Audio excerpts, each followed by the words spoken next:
자, 굶주린 수달 횟집 습격 사건이 웬 말입니까? 횟집에 갑자기 수달이 나타났습니다. 경남 거제에서 벌어졌던 일인데요.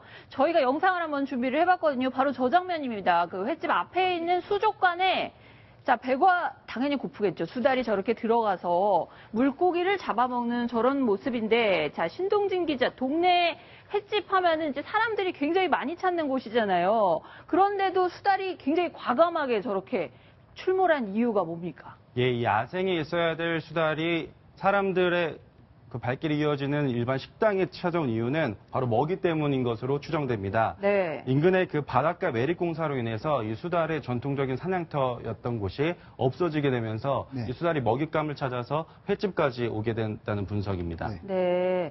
자, 근데 이유종 기자. 제가 알기로는 바다 말고 민물에 사는 걸로 아는데 수달 아닌가요? 예, 맞습니다. 네. 민물에 살기도 하는데요. 네. 그 인근에 고현항이라고 항구가 있습니다. 그런데 네. 현재 매립지 공사가 진행 중입니다. 그 피해 횟집에서 한 40m 정도 떨어진 곳인데 거기 인근에 있는 하천이나 이런 곳에서 이 수달이 먹이를 잡아왔습니다. 그런데 네. 이런 것들이 어려워지자 매립지 공사가 진행되자 자신이 먹이를 어디서 구할지가 어려워졌습니다. 그래서 횟집에 가서 이렇게 쉽게 산고기만 잡아갔습니다. 네. 어떻게 보면 굉장히 살기 위해서 영리한 방법을 쓴 것 같다는 생각도 드는데요. 저 피해를 입은 횟집 주인분은 참 이게 수달이 먹어도 정말 너무 많이 먹었기 때문에 피해를 호소하지 않을 수 없었다고 얘기를 하거든요. 무슨 얘기를 하는지 직접 한번 저희가 들어봤습니다.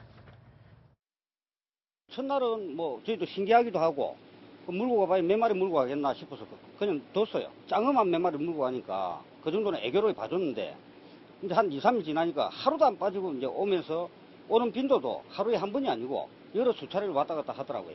그러다가 이제 어느 날부터 메다급 농어가 없어지고 뭐 여기서는 상당히 비싼 축에 속하는데 오도레라는 이제 새우들이 이제 없어지기 시작하고 그러더니 뭐 아래쪽에 또 감성돔 그리고 이제 빈도수가 잦아지면서 피해가 이제 점점 커지는 거죠.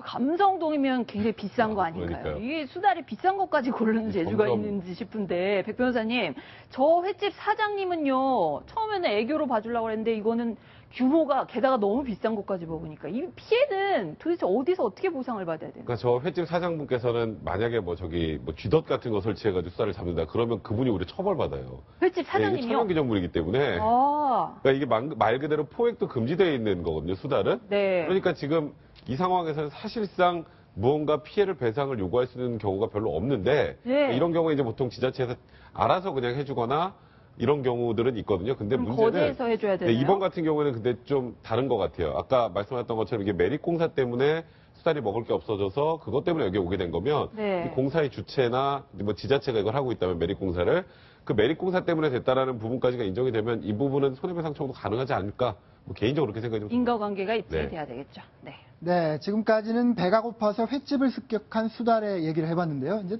배가 고파서 인가로 내려온 산의 들개들 얘기를 좀 해보겠습니다. 신동지 기자, 인왕산 아래로 호랑이가 아니고 들개들이 내려와서 그것도 그 죽은 고양이를 놓고 갔다는데 이게 뭐 어떤 얘기입니까?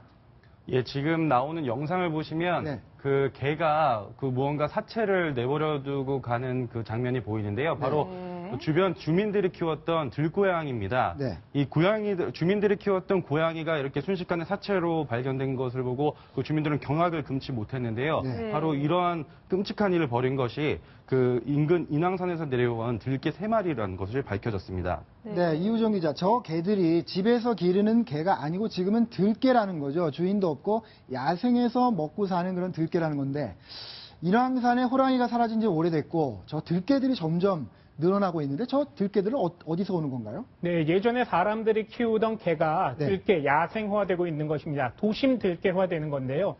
2012년에 은평도 뉴타운이 건설됐습니다. 거기에 살던 사람들이 있었는데 이 사람들이 이주를 집단적으로 해갑니다. 네. 그러면 그들이 키우던 개가 있는데 이것을 잘 가져가든지 어떻게 처리를 해야 됩니다. 근데 일부는 그냥 놔두고 갔습니다. 네. 그러자 이 개들이 산으로 흘러들었고 네. 백년산, 인왕산 이런 데에 숨어들면서 들개화가 된 것입니다. 또 그렇기 때문에 사람들에게 또 위험하게 나타나는 것도 보이는 것입니다.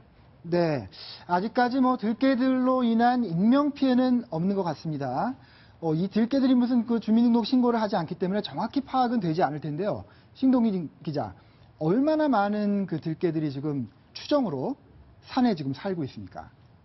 그 서울 지역에 얼마나 많은 들개들이 있는지 알아보려면 네. 일단 각 구청에 그 신고된 그 들개 민원과 또 그리고 포획된 들개 개체 수를 파악하면 될 것입니다. 네. 2011년부터 올 6월까지 5년 동안 서울시에서 포획된 들개만 164마리나 됩니다. 네.